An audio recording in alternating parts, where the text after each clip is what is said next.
Last episode में हमने देखा था कि सीलन सभी लोगों की हेल्प करती है, जिसकी वजह से मोइस्ट स्कूल जिंगयुन के हाथों से बच करके बाहर आ जाता है और जल्दी से वहां से निकलने की कोशिश करता है। लेकिन हम देखते हैं कि जिंगयुन को इनके बारे में पता चल जाता है, जिसकी वजह से टियांगमिंग, शायू और सीलन एक साथ फंस जाते हैं। अब एपिसोड की स्टार्टिंग में हम देखते हैं कि यांगमिंग वहाँ की सिचुएशन को देख करके कहता है कि ऐसा लगता है अब हम लोग कहीं नहीं जा सकते हैं। जिसके बाद हम देखते हैं कि अब इन लोगों के ऊपर की छत भी बुरी तरह से टूटने लगती है, जिस पर शायू और बाकी लोग वहां से जल्दी से भाग करके छुपने की जगह ढूंढते हैं। लेकिन हम देखते हैं कि इसी बीच टियांगमिंग उस छत के नीचे फंस जाता है, जिसके बाद टियांगमिंग देखता है कि उसके ऊपर छत का एक बहुत ही बड़ा टुकड़ा टूट करके गिरने वाला है। वहीं जिंगयुन भी बेसमेंट को पूरी तरह से काटने के बाद रुक जाता है, जिसके बाद मेंगटियान और बाकी लोग बेसमेंट में देखते हैं और पता लगाने की कोशिश करते हैं कि क्या नीचे कोई है। इधर हम देखते हैं कि सायू अपनी स्ट्रेंथ का इस्तेमाल करते हुए उस छत के बड़े से टुकड़े को रोक लेता है, जिसकी वजह से टियांगमिंग और सीलन की जान बच जाती है। वहीं टियांगमिंग यह सब कुछ देख करके बुरी तरह से हैरान हो गया होता है, जिसके बाद वह कुछ बोलने की सोचता है, लेकिन हम देखते हैं कि सीलन उसे बोलने से मना कर देती है।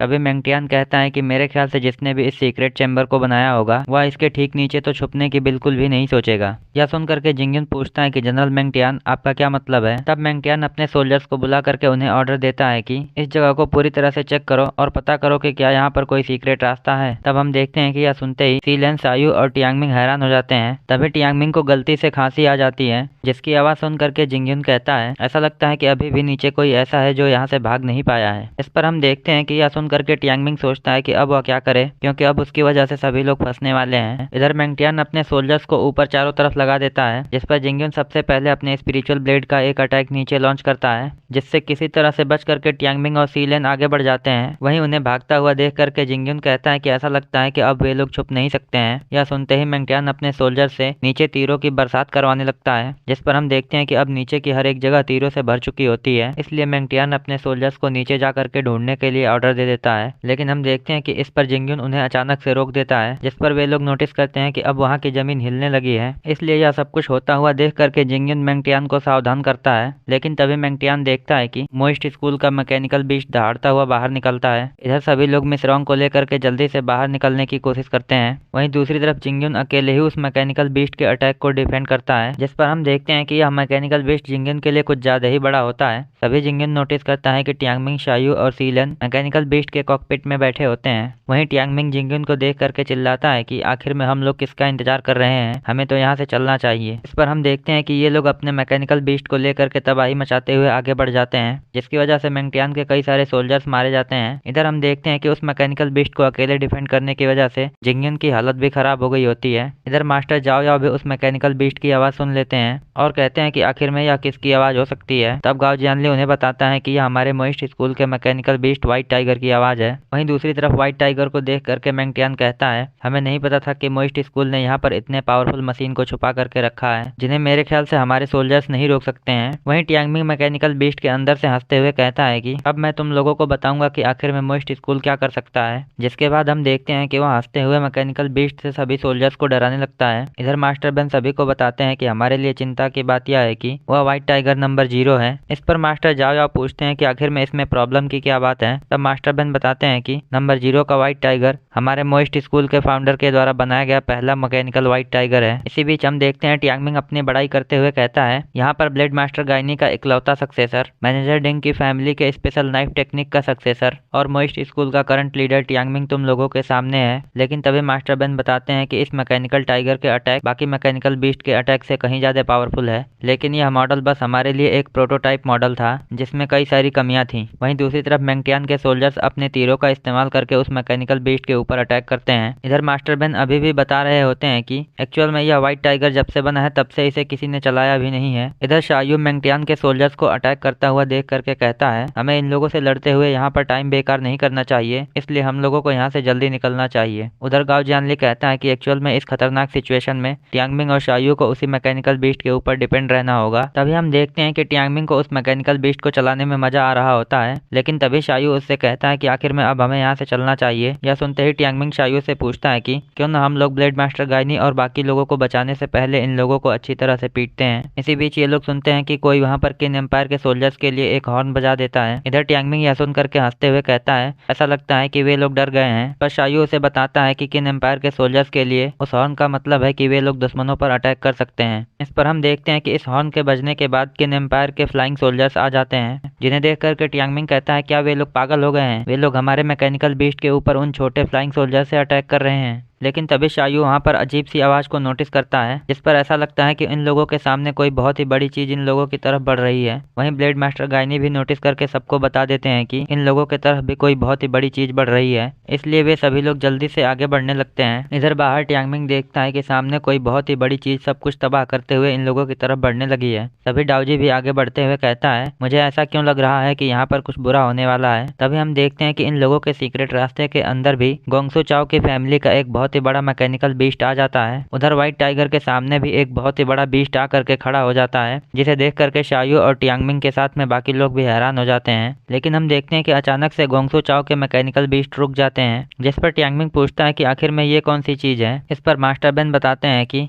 यह मैकेनिकल बीस्ट गोंगसू की फैमिली का है, जो किसी भी तरह के किलेबंदी को तोड़ सकता है। इसके बाद हम देखते हैं कि गोंगसू की फैमिली का मैकेनिकल बीस्ट एक अलग तरह के बीस्ट के फॉर्म में आ जाता है।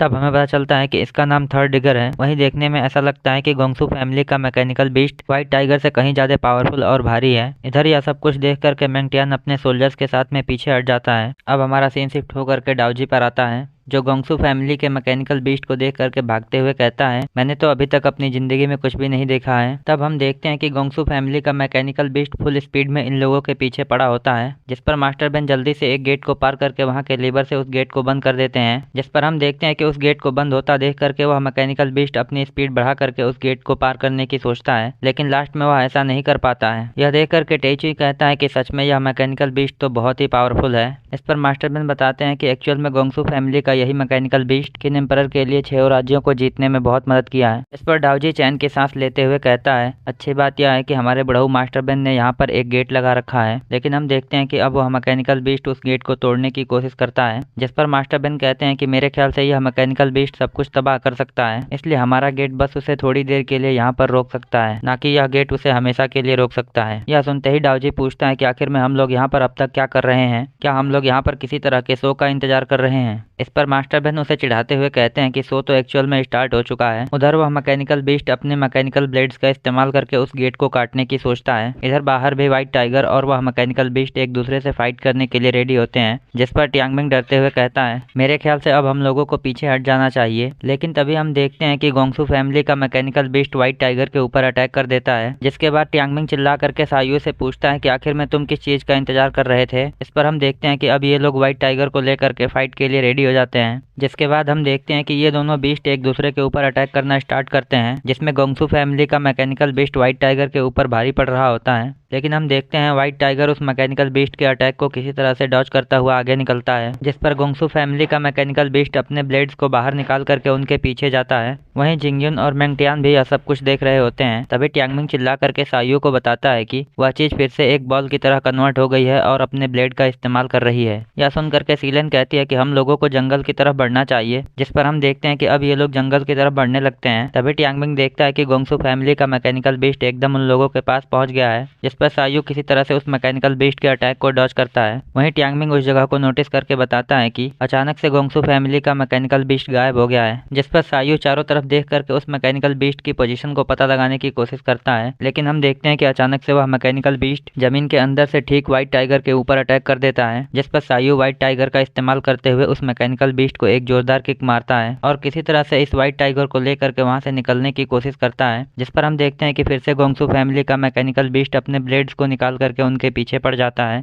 इधर डेथ प्रिस्टेस टियांगमिंग के टूल को ला करके जिंगयुन को दे देती है, जिस पर मेंगटियान बताता है कि अगर गोंगसू फैमिली के मैकेनिकल बीस्ट ने हमारी हेल्प न की होती तो हम लोगों की हालत और भी खराब होती। तभी हमारा सीन शिफ्ट होकर के मार्केट में आ जाता है, जहाँ पर कोई मैनेजर डिंग का दरवाजा खटखटाता है। तब हम देखते हैं कि मैनेजर डिंग दरवाजा खोलते ही हैरान हो जाते हैं, क्योंकि उनके सामने नेट ट्रैप के सारे लोग एक साथ खड़े होते हैं। और इसी के साथ हमारा एपिसोड यहीं पे एंड होता है। I hope you guys like this video and subscribe my channel. और अगर आपने लास्ट एपिसोड ना देखा हो तो लेफ्ट वाली वीडियो पर क्लिक करके देख सकते हैं।